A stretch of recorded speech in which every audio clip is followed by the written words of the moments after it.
한국에 있을 때 주로 청소년부를 담당했습니다. 그래서 학생들과 시간을 어울리다 보면 자연스럽게 학생들이 가지고 있는 고민과 걱정들을 나누게 되죠. 주로 무슨 걱정을 많이 하냐면 장래에 대한 걱정을 많이 해요. 직업을 어떤 걸 해야 할까? 이런 성적을 가지고 내가 어떤 직업을 가질 수 있을까 고민을 많이 합니다. 그러다가 이제 조금 더 나이가 들어서 교구를 맡게 되고 이제 젊은 청년분들을 만났을 때는 그런 걱정이 사라졌을 줄 알았는데 여전히 성인이 되어서도 미래에 대한 고민과 걱정을 많이 하고 있는 것을 보았습니다. 명견만리라는 책이 있어요. 그 책을 읽어보니까 이런 고민이 이제 청소년, 청년, 성인들에게만 있는 게 아니라 소위 말하는 제3섹터, 서드 섹터라고 일컫는 연령인 60대부터 70대의 삶에서도 과거보다 더 젊고 건강하기 때문에 이 시기의 삶을 어떻게 살아갈 것인가, 그리고 이 이후의 삶은 어떻게 살아갈 것인가 라는 고민을 가장 많이 한다고 합니다. 젊은 사람들은 그런 어떤 미래에 대한 고민이 있을 때 어떤 걸 많이 하느냐면 어떤 적성 검사라든가 아니면 진로에 대한 어떤 정보들을 찾으면서 내가 누구인지 탐색하는 시간을 갖습니다. 이거는 성인이 되어서도 여전히 마찬가지죠. 내가 무엇을 좋아하는지 알아가고자 하고 이 시간을 내가 무엇을 하면서 채워갈까를 알기 위해서 여러 가지 정보를 막 얻습니다. 그런데 젊은 시기에 이러한 방식으로 스스로를 이해하기 시작하면 어떤 함정에 빠지게 되느냐면 내가 하는 일과 나를 동일시하게 되는 함정에 빠지게 됩니다. 일은 내가 아니죠. 이걸 왜 중요하게 생각하냐면 저는 우리가 적성을 통해서 이 일을 통해서 나 자신을 이해하기 시작하면요, 내가 하는 일, 내가 이룬 업적들을 통해서 나를 평가해요. 내 자신이 내가 이만큼 이루었으니까 나는 괜찮은 사람이야 라고 어떤 생각을 하게 되는 거죠. 그러다가 이것이 어떻게 되느냐면 결국에는 이 일이 잘못되었을 때 또는 내가 그 일을 그만두게 되었을 때 굉장한 공허감에 빠지게 되는 거예요.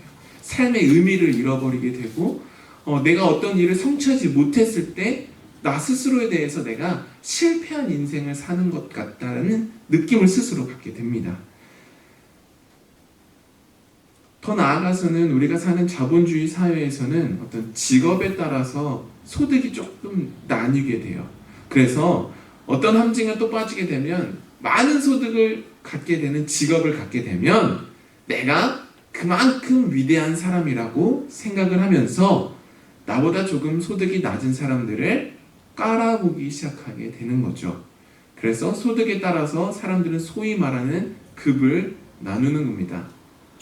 그래서 내가 만약에 이룬 것이 크다면 내가 이 상황에서 급을 나눠서 높은 위치에 있으면 이 상황이 행복하죠. 그렇죠? 그러나 그렇지 못했을 경우에는 굉장히 불쾌한 상황이 이루어지게 됩니다.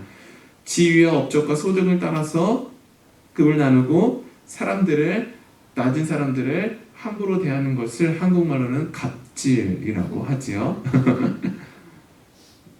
사람들이 서스럼 없이 갑질을 하는 이유는 이런 이해가 있기 때문이에요. 나 자신과 이를 동일시 여기고 소득과 나를 동일시 여기면서 내 소득이 높으니까 나는 높은 사람이야, 너는 소득이 낮으니까 낮은 사람이야 라는 식의 자기 이해를 하게 되는 거예요.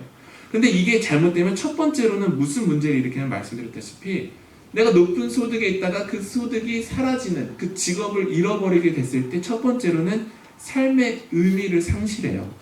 그래서 많은 사람들이 우울감과 공허감에 빠지게 됩니다. 직업이 사라지게 되면.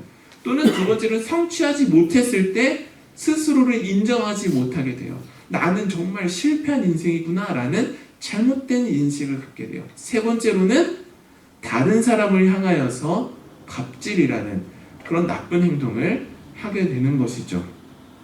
여러분은 어떠신가요? 여러분은 누구신가요?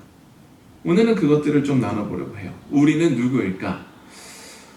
여기 앉아있는 우리는 다 그리스도인입니다. 그렇죠? 네. 표정들이 아닌데요. 우리는 다 예수님을 믿잖아요. 그렇죠? 믿음의 정도가 어떻든지 간에 우리는 예수님을 알아가고 싶고 예수님을 믿고자 하는 믿음이 있는 사람들이지요. 그리스도인은 어떤 사람일까요? 일단은 첫 번째로는 외형적으로는 일요일이 되면, 주일이 되면, 썬데이가 되면 교회에 와서 예배드리는 사람들이죠. 그러나 대부분의 시간은 어디서 보내요? 우리가 교회 밖에서 보내게 됩니다. 그렇기 때문에 그리스도인의 외적인 특징 하나를 정리하자면 그리스도인은 교회와 사회라는 사이에 끼어있는 상황적인 특성을 가지고 있어요. 이해가 되시나요? 주일이 되면 교회에서 예배를 드리지만 대부분의 시간은 교회 밖에서 보낸다는 상황적인 특징을 갖습니다. 그렇다면 세상에서 여러분의 모습은 어떠신가요? 우리도 별다를 게 없죠. 생활 형편을 유지하기 위해서 예전에 열심히 일하셨죠, 다들. 지금도 열심히 일하고 있는 분들도 있습니다. 어떤 글을 읽어보니까 살아있음의 특징이 무엇이냐라고 했을 때 살아있음의 특징은 구함이라고 해요. 인간적인 특징. 무엇인가를 우리는 계속 구한다는 거죠. 뭔가를 갈구하고 원하고 얻어내기 위해서 구하는 것이 인간의 가장 큰 특징 중 하나다라고 해요. 그런데 인간의 연약함과 어리석음이 어디에 있냐면 이 구함을 끝없이 한다는 데 있어요. 계속해서 원하고 계속해서 더 갖기를 원해요. 어디까지가 나에게 필요한지도 모르면서 계속 갖기를 원해요. 이러한 끝없는 채움과 구함의 반작용으로 예전에 유행했던 게 무엇이냐면 디톡스라는 게 있었어요. 해보신 적 있나요? 레몬물 타서 막 마시고 디톡스, 몸에 해로운 것들을 다 빼내야 된다라는 거예요. 저 한국에 있을 때도 유행했었는데 제가 전문가는 아니지만 이 디톡스의 핵심은 무엇이냐면 비움이에요. 비움. 우리가 음식을 너무 많이 먹었으니까 우리 몸이 지금 건강하지 않다. 건강한 몸을 위해서는 이제는 조금 비워내는 식습관을 가져야 한다라는 거죠. 일단 적게 먹으면 몸에는 좋겠죠. 제가 전문가는 아니라서 디톡스가 정말로 어떻게 좋은지 모르겠지만 다이어트는 될 것 같아요. 디톡스가 막 유행을 하면서 동시에 또 막 유행했던 게 무엇이었냐면 미니멀리즘이라는 게 유행했었어요. 우리가 몸을 비워내다 보니까 우리 집에도 너무 많은 짐이 있다. 집도 비워내자. 막 이러면서 미니멀리즘이 막 유행했었어요. 음식도 줄이고 일도 줄이고 집안에 있는 가구들도 줄이고 우리 삶을 바쁨을 다 비워내자 라고 말을 했었던 게 미니멀리즘 운동의 핵심이에요. 디톡스랑 미니멀리즘 이 두 가지의 공통점은 무엇이냐면 비움이에요. 비움. 뭔가를 비워내자. 우리가 너무 많은 것들을 가지고 있으니까 좀 비워내자 라고 말을 하는 거죠. 그리스도인들도 이런 세태에서 자유롭지 못합니다. 우리도 많은 것들을 소유하기를 원하고 많은 것들을 갖고 누리기를 원하기 때문이죠. 그래서 우리는 하나님 말씀에 여기 다 있어요. 그리고 다 알고 있지만 적당히 눈 감기를 할 때가 많이 있어요. 그래서 바울은 오늘 본문 7장 14절 말씀에서 뭐라고 말했냐면 나는 죄 아래에 팔려 있다. 나는 죄 아래에 그냥 노예로 있는 게 아니라 팔려 있다라고 표현을 해요. 죄 아래 팔려 있다라는 말의 의미는 노예가 주인의 통제 아래에 들어갔다라는 뜻이에요. 그러니까 어떤 말이냐면 오늘날 많은 그리스도인들이 내 삶의 주인은 하나님 한 분이십니다. 예수 그리스도께서 내 삶의 주인입니다. 성령의 인도하심을 받으며 살기를 원합니다. 라고 입술로는 고백하지만 실제로는 세상의 부유함과 화려함 아래에 들어가기를 희망한다는 거죠. 여러분은 어떠십니까? 여러분의 신앙은 안녕하신가요? 율법을 보면 율법은 우리에게 불편함을 줘요. 신앙생활을 하면요, 사실은 불편한 게 정상이에요. 신앙생활을 하는데도 불편함이 하나도 없어요 라고 하면요, 한 번쯤은 우리 신앙을 되돌아볼 필요가 있어요. 이전과는 다른 삶을 살아야 하거든요. 작년보다는 올해가 조금은 달라져 있어야 하거든요. 그런데도 내 삶에 불편한 게 아무것도 없다면 한 번쯤은 우리는 우리 믿음을 재고해 봐야 되는 거죠. 왜냐하면 성경 말씀은 하나님의 말씀은 우리에게 불편함을 주기 때문이에요. 율법은 우리에게 불편함을 주기 때문이에요. 왜냐하면 율법은 이렇게 말해요. 하나님의 말씀은 우리에게 이렇게 말해요. 그렇게 죄짓고 살아서는 안 된다. 그렇게 내 마음대로 살아서는 안 된다. 하나님의 뜻과 하나님의 목적을 구하면서 살아야 한다라고 말을 하거든요. 근데 그것을 따르려고 하면 이전에 내가 이렇게 했던 것들을 하지 말아야 할 때가 와요. 내가 많은 것들을 소유하고 있었는데 조금은 비워내야 할 순간이 찾아오게 됩니다. 이런 율법에 대해서, 하나님의 말씀에 대해서 바울은 말하면서 로마서 7장 14절 그리고 18절에서 무슨 단어를 사용하냐면 안다라는 단어를 사용해요.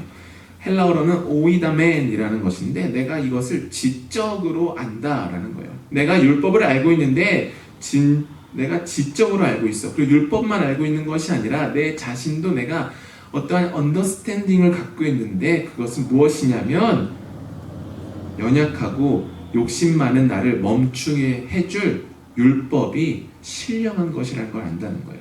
하나님의 말씀이 나를 멈추게 하는데 이게 나쁜 게 아니라 아주 선한 것이라는 걸 내가 안다라는 거예요.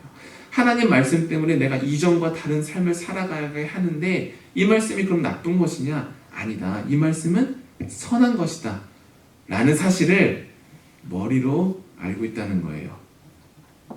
그래서 율법은, 하나님의 말씀은 나를 악한 길로 이끌어가는 것이 아니라 하나님의 선한 길로 이끌어준다는 것을 내가 머리로 알고 있다는 거예요. 그런데 18절 말씀에서 바울은 다시 내가 아는 것이 있다라고 말해요. 무엇을 알고 있냐면은 그 선한 하나님의 말씀을 행하려 하지 않는 존재가 나라는 사실을 내가 알고 있다라는 거예요. 조금 어려우신가요? 어렵지 않죠? 하나님의 말씀이 나를 선한 길로 인도하신다는 것을 내가 알고 있어. 그런데 내가 다른 걸 또 하나 알고 있는데 무엇이냐면 내가 이것을 행하려 하지 않는 존재라는 것을 바울이 알고 있다는 거예요. 이중적이라는 것이죠. 특별히 하나님을 믿는 사람들은 하나님의 선하신 뜻을 아는 나와 알고 있음에도 따르지 않으려는 나 사이에 끼어 있음을 우리는 인정해야 하는 것이죠. 그래서 어거스틴은 뭐라고 말하냐면 나 자신에게 있어서 나가 어떤 존재냐면 수수께끼 같은 존재다라는 표현을 했어요. 내가 왜 이러는지 나도 모르겠다라는 거예요. 내가 이걸 다 알고 있는데 무엇이 선한 것이고 무엇이 좋은 것인지 내가 다 알고 있는데 내가 왜 이러고 살고 있을까? 나는 수수께끼 같은 존재구나 라고 표현을 했어요. 자, 그리스도인은 그래서 정리를 하면은 첫 번째로는 아까 상황적 특성을 말씀드렸어요. 교회와 사회 사이에 끼어 있어서 살아가는 게 우리예요. 두 번째로는 우리는 선함을 알고 있는 나와 그것을 실천하지 않으려고 하는 나라는 성향적인 특징을 가지고 있다는 것을 정리해 볼 수 있어요. 우리는 이렇게 다 끼어 있어요. 세상과 교회에도 끼어 있고 선함과 악함 사이에서도 끼어 있습니다. 이 끼어 있음이 그리스도인의 특징이에요. 사실 잘못됐다는 게 아니라 이게 우리의 현실이라는 거죠. 그러나 그렇구나 하는 데서 그치면 안 돼요. 바울은 여기서 한 가지를 더 알려줘요. 그것은 뭐냐면 내가 악하다는 것을 내가 알고 있다 라고 말하면서 뭐라고 하냐면 내가 선하고자 하는 내가 악한 나에게 약하다 라고 해요. 조금 복잡하죠? 다시 해드릴게요. 선하게 살고자 하는 내가 악하게 살고자 하는 나에게 강한 게 아니라 약하다는 거예요. 그래서 날마다 선하게 사는 게 아니라 악하게 산다는 거예요. 왜냐하면 선하게 살고자 하는 그 의지보다 악하게 살고자 하는 그 의지가 더 강하기 때문에, 선한 내가 약하기 때문에 날마다 우리는 패배하는 거예요. 그래서 바울은 뭐라고 말하냐면 내가 죄에 대해서 이토록 무력하다는 것을 우리가 알아야 된다라고 말해요. 우리가 스스로 죄를 컨트롤할 수 있고 많은 교육과 어떤 계몽적인 어떤 사상을 알게 되면은 우리는 더 이상 죄를 짓지 않고 살아가게 될 거야 라고 말하는 사람들에 대해서 바울은 그게 아니야. 우린 이미 알고 있어. 무엇이 선한 것인지 알고 있고 무엇이 악한 것인지 알고 있어. 그런데 우리가 부족한 건 무엇이냐면 나 자신에 대한 이해가 부족하다는 거예요. 나 자신이 어떤 사람이에요? 선하게 살고자 하지만 너무 그 의지가 약해서 날마다 악한 일을 반복적으로 행하는 사람이 바로 나라는 거예요. 그래서 바울은 21절 말씀에서 이렇게 말해요. 그러므로 내가 한 법을 깨달았노니, 잠시만요, 죄송합니다. 네, 여기 있어요. 곧 선을 행하기 원하는 나에게 악이 함께 있는 것이로다. 바울이 뭐라고 말하냐면 선을 행하기 원하는 나에게 악이 함께 있다라고 말해요. 그러니까 여러분들이 악한다는 것을 언제 깨달을 수 있냐면 여러분이 선한 일을 하려고 하면 여러분이 깨달을 수 있어요. 여러분이 선행을 행하려 할 때 그게 거리껴지고 불편하고 막 그게 좀 하기 싫은 마음이 들잖아요. 그게 뭐냐면 선한 나에게 악이 함께 있다는 증거예요. 여러분들이 아무리 선하게 살려고 하지만 여전히 우리는 그것을 행하지 못하게 하는 악이 나에게 있습니다. 여러분에게만 있는 게 아니라요, 저에게도 있어요. 제가 조금 딱딱한 이야기를 많이 했으니까 자랑 하나만 할게요. 한 번만 봐주십시오. 제가 저희 아이랑 큰아이랑 놀이터에서 놀고 있었어요. 그네를 태워달라고 해서 그네를 막 밀어주고 있는데 그만 태워달래요. 그래서 내려줬어요. 그런데 막 어디로 뛰어가는 거예요. 그래서 어디가? 그랬더니 쓰레기에 있는 데로 막 뛰어가는 거예요. 놀이터에 쓰레기가 떨어져 있는데. 그래서 그 쓰레기야, 건들 필요 없어, 이렇게 얘기했더니 멈추더니 나 저거 주워서 치우고 싶어, 이러는 거예요. 지구에게 도움을 주고 싶어, 그러는 거예요. 내 딸인데 참 잘 키웠어요.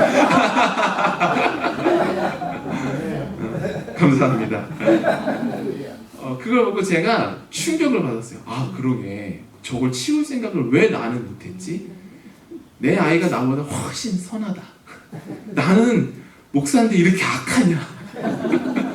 회개했습니다. 그런데 그러면서 깨닫는 거예요. 어린아이들은 아직 때가 덜 묻었나 봐요. 그런 걸 보면서 치워야 된다고 생각하고 정리해야 된다고 생각하는데 그걸 알면서도 쓰레기가 있으면 치워야 된다는 걸 알면서도 행하지 않는 김성우를 저는 거기서 본 것이죠.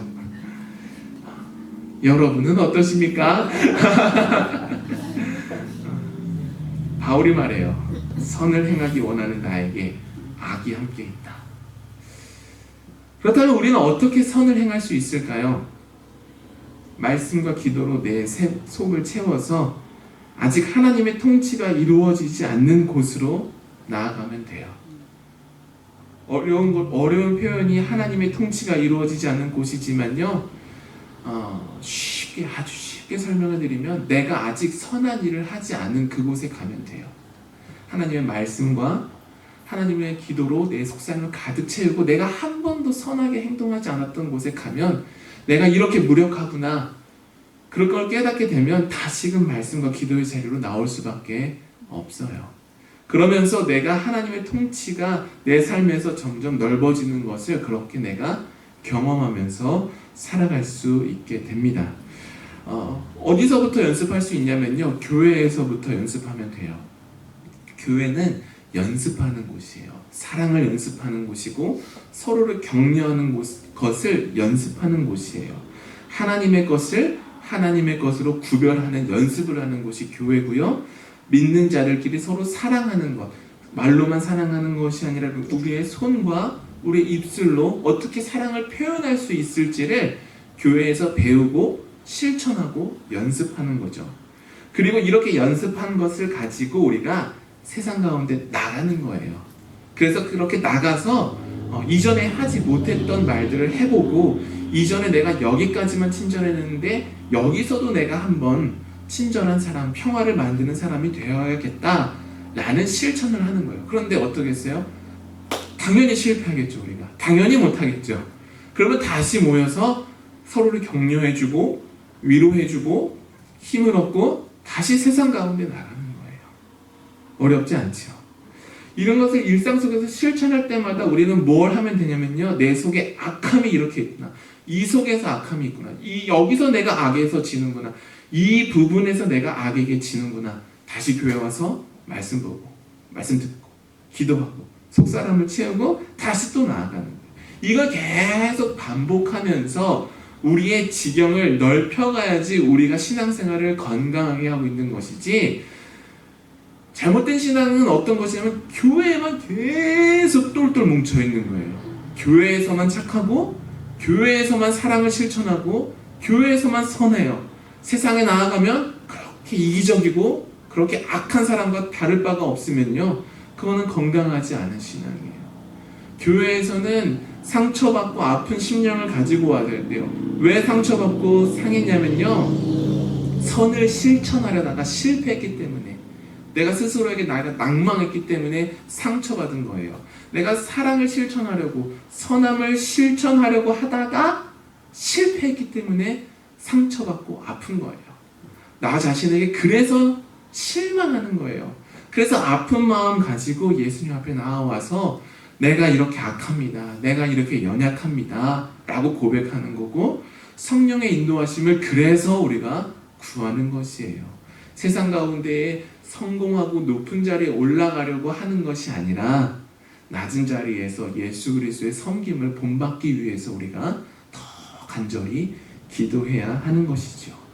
바울은 사도이지만요, 이런 자기의 약함을, 악함을 숨긴 적이 없어요.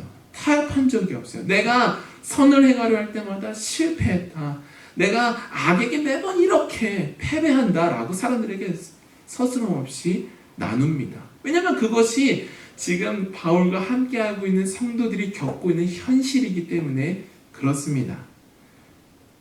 그러면서 바울은 이렇게 말해요. 선을 행하려던 내가 이런데 당신은 어떻습니까? 라고 말해요. 그리스도인이 된다는 것은 이런 경계선상에서 무력한 자신을 인식하는 것에서 시작돼요. 내가 악에게 패배하는 그 지점을 인식할 때부터 내가 더 간절한 마음으로 기도하게 되는 것이고요. 이런 경계선상에서 내가 아무것도 하지 못하는 연약한 나를 자신을 발견했을 때 예수 그리스도의 이름을 더 찾게 되어 있습니다. 실패를 경험해도 괜찮아요. 바울은 이렇게 말해요. 제가 새 성경으로 다시 한번 읽어드릴게요. 내 마음과 생각으로는 하나님을 섬기고 싶어 하지만 죄의 세력에 끌려 전혀 엉뚱한 일을 행하는 우리의 모순 가득한 삶 속에 예수님께서 들어오셔서 그분은 모든 것을 바로 세우는 일을 행하셨습니다. 바울이 말하는 거예요. 내 삶에 예수 그리스도가 왜 필요하냐면, 내가 하나님을 섬기고 싶어 하지만 죄의 세력에 이끌려서 자꾸만 딴짓을 하는 거예요. 악한 일하고. 그래서 내 삶에 내 마음을 보면은 모순이 너무 가득하다는 거예요. 사랑을 알면서도 실천하지 않고, 악한 줄 알면서도 악한 일을 하고, 내가 왜 이런가 하고 있을 때 예수님이 내 삶에 들어오셔서 모든 것을 바로 세우는 일을 행해 주셨다라는 거예요. 사랑하는 여러분, 바울은 우리에게 준엄한 경종 하나를 울려주었어요. 그것은 인간의 깊은 곳에 이렇게 모순이 가득하다라는 거예요. 인간이라는 타이틀 뒤에 우리는 다 숨죠. 사실은 인간이라는 이름 안에 내 이름을 넣어야 돼요. 김성우의 마음 안에는 선함을 추구하고 은혜를 경험하고 예수님을 만나고 하나님을 믿고 따르고 싶어하는 성숙한 그리스도인이 되고자 하지만 여전히 죄의 문제에 매여 있다. 그게 김성우의 현실이다 라는 거예요. 피할 수 없어요. 선하게 살려고 하면 할수록 죄의 힘도 비례적으로 커져갑니다. 그래서 내가 거룩하지 못하고 선을 행하기 싫어하는 존재라는 것을 죄가 자꾸만 알려줍니다. 그러기에 이 주일 일상으로 돌아가기 전에 우리가 기억해야 할 게 있어요. 그것은 우리가 선하냐 악하냐가 아니라, 우리의 의지가 강하냐 약하냐가 아니라, 내가 예수 그리스도를 정말로 신뢰하고 그분 안에 머물고 있느냐 아니냐입니다. 우리의 의지가 강하다고 해도요, 언젠간 꺾이기 마련이에요. 우리가 아무리 선하다고 할지라도요, 언젠간 반드시 그 경계선상에 설 때가 옵니다.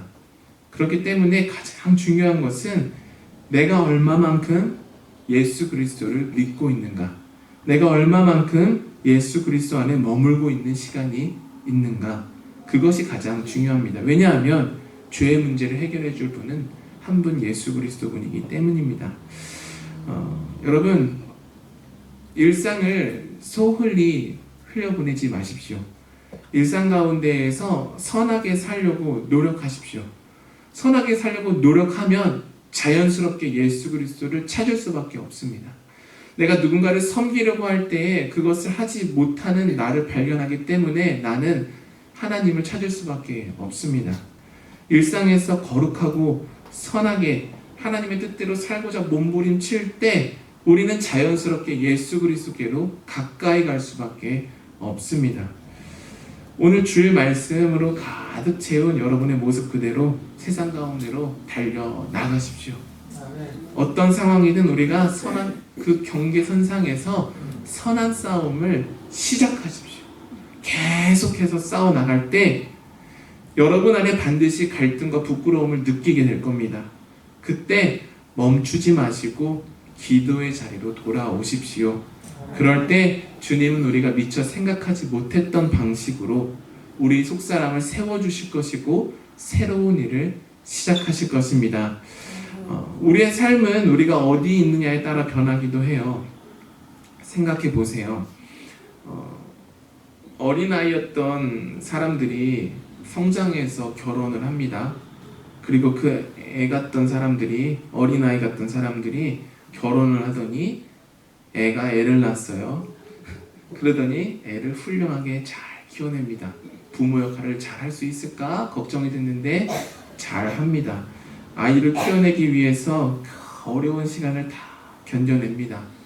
남의 이야기가 아니라 저와 여러분의 이야기입니다. 우린 다 어린아이 같았어요. 그런데 시간이 지나면서 이렇게 성장해서 여기까지 왔죠. 그러나 지난 날을 생각해보면 그래요. 그렇게 어렸던 내가 그 시간을 다 버텼어. 그렇게 힘든 시간들이 많았는데 내가 그걸 다 버텨냈어. 왜냐하면 우리는 서는 자리가 바뀌었기 때문에 그게 할 수 있었던 거예요. 아이를 키울 때도요, 아이를 어떻게 키워주는지 알려주는 사람들이 그렇게 많지 않아요. 그러나 부모가 되니까 그 일을 하게 되는 것이죠. 마찬가지예요. 그리스도인처럼 사는 것, 어떻게 살 수 있는가 알려주는 사람 많지만 실제로 우리 삶의 환경은 다 달라요. 이럴 땐 어떻게 해야 되는지 알려주는 사람이 없어요, 사실은. 그러나 예수 그리스도 안에 머물면 그것이 가능해집니다.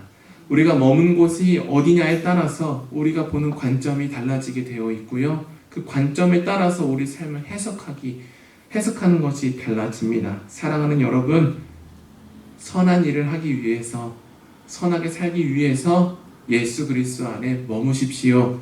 그럴 때 여러분은 새로운 피조물이 되어서 살아가게 될 것이고요. 그럴 때 선하게 살고자 몸부림치는 나의 손을 주님께서 붙잡아 주시고 인도하여 주실 것입니다.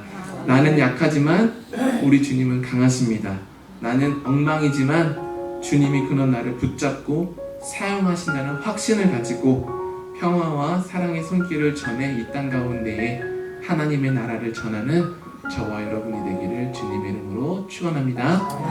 함께 기도하겠습니다.